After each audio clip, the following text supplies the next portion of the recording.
मैं हूँ पाल जी का बेटा, दिल अखियों से मह लेता। मैं हूँ पाल जी का बेटा, दिल अखियों से मह लेता। मैं हूँ पाल जी का बेटा, दिल अखियों से मह लेता। अरे जरा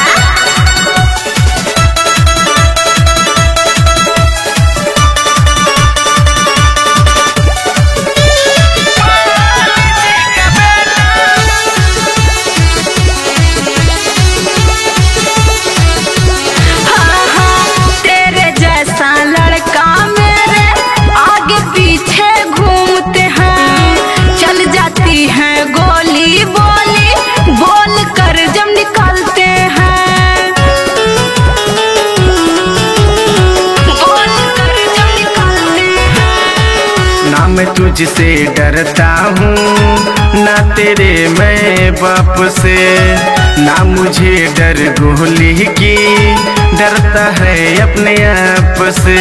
गाँव नगर में चर्चा क्या है, बोलता है तू नेता नेता नेता।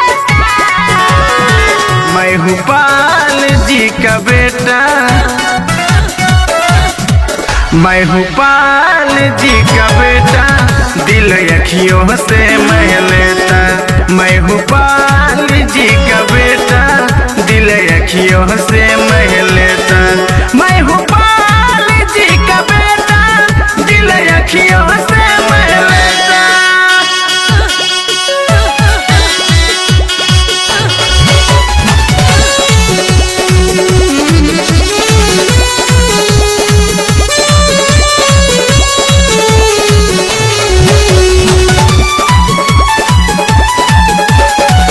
चलता हूँ जब रोड पे मैं, लड़कियाँ मर जाती हैं, ना किसी को देता भाव, अपने आप आती हैं।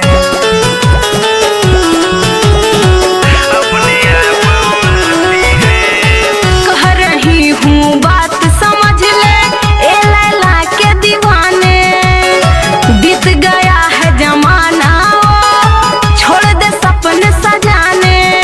अशोक और विकास समझ ले, खत्म हो जाएगा डेटा डेटा अरे डेटा। मैं हूँ पाल जी का बेटा, मैं हूँ पाल जी का बेटा, दिल अखियों से मह लेता।